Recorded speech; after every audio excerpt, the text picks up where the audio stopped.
প্রিয় শিক্ষার্থী, এখন আমি আলোচনা করব কালার মোড অপশনটা নিয়ে। এই অংশে RGB এবং CMYK নামে দুটি অপশন পাওয়া যাবে। মুদ্রণের উদ্দেশ্যে মানে প্রিন্টিংয়ের উদ্দেশ্যে যদি কাজ করা হয় তাহলে CMYK প্রিফার করি আমরা। আর যদি হয় ইলেকট্রনিক কোনো মাধ্যমে, দ্যাট মিন্স ইন্টারনেটে আমি কোনো ছবি দিব, সেখানে RGB মোড ব্যবহার করাই ভালো। সো দুইটাতে বেসিক্যালি আমি যখন ইউজ করব, কম্পিউটারে দুই মোডের মধ্যে তেমন একটা পার্থক্য দেখা যায় না। সো দুইটা কোন অংশে কোথায় পাওয়া যাবে সেটা নিয়ে একটু আমি আলোচনা করব। আমি যদি নিউ একটা ফাইল ওপেন করি, সেখানে লেটার সাইজে অ্যাডভান্স যে অপশনটা আছে, সেই অ্যাডভান্সের অপশনে আমি যদি যাই তাহলে কালার মোড আছে। সো কালার মোডে CMYK এবং RGB নামে দুইটা অপশনই অনলি আছে। সো আমরা যেহেতু প্রিন্টিংয়ের উদ্দেশ্যে আমরা যাচ্ছি, সেই ক্ষেত্রে আমরা CMYK প্রিফার করি। সো CMYK আছে। রাস্টার ইফেক্ট মানে কি পরিমাণ রেজুলেশনে আসবে, যে হাই, মিডিয়াম আর স্ক্রিন। সো হাই আমার এখানে দেওয়া আছে। Preview mode by default provide করা আছে। সো এই তিনটা অপশান এখানে লেখা আছে তোমাদের বইতে। তো তিনটা অপশনের যে কোনো একটা অপশন নিয়ে যদি কাজ, দুইটা অপশনের RGB এবং CMYK তেমন একটা পার্থক্য পরিলক্ষিত হয় না যদি এইসব মাপযোগ ঠিক করে ডায়ালগ বক্সের ওকে বাটনে, তার মানে হচ্ছে এই যে মেজারিং, আমরা লেটার স্কেলে কোনটা দিব, এই ধরনের মেজারিং ঠিক করে আমরা যদি ওকে বাটনে প্রেস করি তাহলে একটা হোয়াইট পেজ ওপেন হচ্ছে by default. So new dialog বক্সের নেম ঘরের ফাইলের কোনো নাম টাইপ করা হলে মেনু বারের উপরে টাইটেল বারে, আমরা যে কোনো টাইটেল বার ঠিক করিনি সেই কারণে বলা আছে আনটাইটেল 3। আমি যদি এই ফাইলটা চেঞ্জ করতে চাই, সো আমি চাইলে এটাকে চেঞ্জ করতে পারি। এখানে করে নতুন করে নিয়ে আসলাম এবং সেটা চাইলে আবার নতুন করে এখানে বসায় দিলাম। সো এটাকে আমি সেভ করে আমি ফাইলের নামটা আবার চেঞ্জ করে নিতে পারি। সেখানে দেখা দেওয়া আছে আনটাইটেল 3 এবং CMYK, সেই অপশনটা এখানে দেওয়া আছে, সাথে প্রিভিউ অপশনটা। যদি আমার RGB হতো তাহলে এখানে RGB লেখা থাকতো। সো আমরা সহজেই বুঝতাম ওইটা RGB ফাইল, এটা হচ্ছে CMYK ফাইল। কাজের পরিবেশ পরিচিতি। সো নতুন ফাইল তৈরি করার পর পর্দায় নতুন শূন্য ফাইল পাওয়া যাবে, যেটা আমরা হোয়াইট এরকম পেজ দেখেছি। ফাইল খোলার পর কাজ শুরু করার জন্য পর্দার বিভিন্ন প্রকার উপকরণ বিদ্যমান থাকে, যেমন মেনু বার, টুলবক্স বা সমান প্লেট, ফ্লোটিং প্লেট, স্ক্রোল বার। সো বিভিন্ন টুল থাকে। সো আমরা এখান থেকে দেখতে পাই যে হিউজ একটা টুল বার, এখানে অনেকগুলো টুলের কম্বাইনেশন। সো যদি উইন্ডোতে যাই তাহলে আমরা দেখতে পাবো, যদি একটু উপরে যাই, সেটা যে কন্ট্রোল টুলবার টাচ অপশনটা দেওয়া আছে।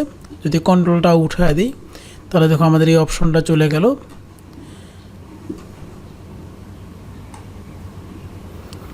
আমি যদি আবার এখানে কন্ট্রোল সিলেক্ট করতে চাই, কন্ট্রোল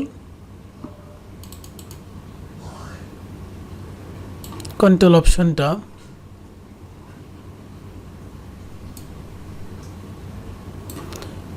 অপশনটাকে গেলে আবার অটোমেটিক কন্ট্রোল অপশনটা চলে আসে। তারপরে এইটা অপশনটা, এখানে টুলবারের বিভিন্ন পরিচিতি পর্ব আছে। সো আমরা একটু বইতে আবার একটু দেখে নিব যে কী আছে, যেমন স্ক্রোল বার, সেই অপশনটা স্ক্রোল বার এখানেও আছে। সোয়াচ অথবা এখানে যাই,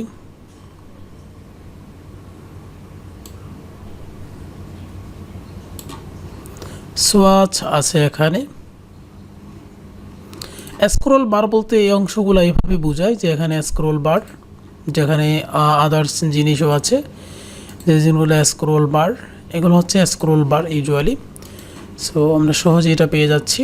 টাইটেল বার, ইলাস্ট্রেটরে প্রোগ্রাম খোলার পর পর্দার একেবারে উপরে বাম পাশে টাইটেল বারে অ্যাপ্লিকেশন নামের সঙ্গে ডকুমেন্টের অন্যান্য তথ্য থাকে, যেমন এই ধরনের একটা জিনিস নামের, সেটা আমরা দেখিয়েছি, যেখানে নামের অন্যান্য তথ্য এখানে থাকে।